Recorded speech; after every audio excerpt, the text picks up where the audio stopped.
Monday, the 5th of October, was the World Habitat Day, a day created by the United Nations to reflect on the state of our towns and cities and everyone's right to adequate shelter. The day is also about reminding each of us of our responsibility for the future of our own habitats. Today on Earthfile, it's all about access to public spaces, provision of adequate shelter for all, and most especially the internally displaced persons.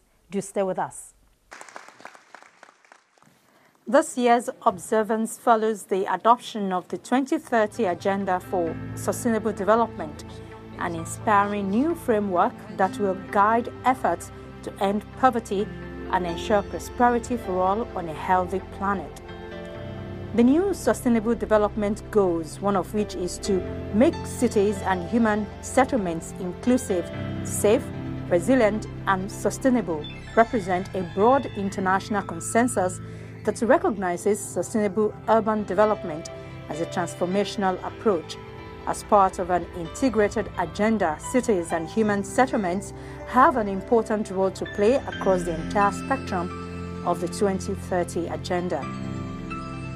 The theme of World Habitat Day 2015 is Public Spaces for All. Frequently overlooked and undervalued, public spaces are increasingly being recognized as the vibrant, beating heart of the world's towns and cities, which are today home to half of humanity.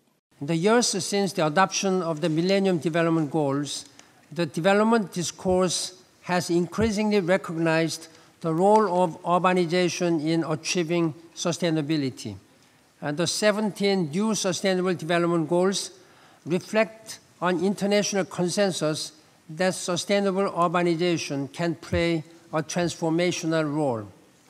This is most clearly reflected in Goal 11 to make cities and human settlements inclusive, safe, resilient, and sustainable. Half of the global population already lives in cities, and by 2050, 2/3 of the world's people are expected to live in urban areas.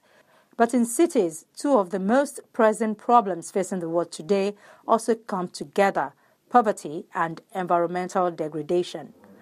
Poor air and water quality, insufficient water availability, waste disposal problems, and high energy consumption are exacerbated by the increasing population density and demands of urban environments. Strong city planning will be essential in managing these and other difficulties as the world's urban areas swell. As we mark World Habitat Day and look to implement the 2030 Agenda, we are keenly aware that today more than 3.5 billion people live in urban areas. We are also aware that by the time we reach the deadline for the Sustainable Development Goals, that number will have risen to at least 5 billion people, and the majority of that growth will be in developing countries. Public spaces are crucial for poor and vulnerable citizens. Improving access to them and making them safe for women and girls increases equity, promotes inclusion, and combats discrimination. High-quality public spaces encourage people to communicate and collaborate with each other and to participate in public life.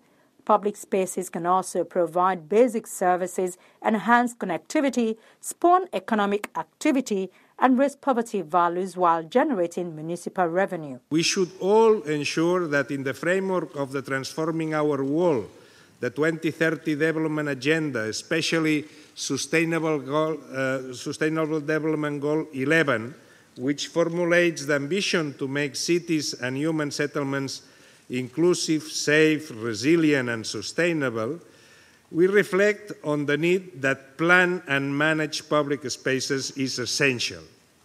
The new urban agenda to be defined in Habitat 3 in Quito next year in October will provide a unique opportunity to implement the 2030 development framework and deal with the challenges of urbanization in the next 2 decades. But experts say successful public spaces do not just happen. They require careful collaboration among local authorities, local inhabitants, and other actors.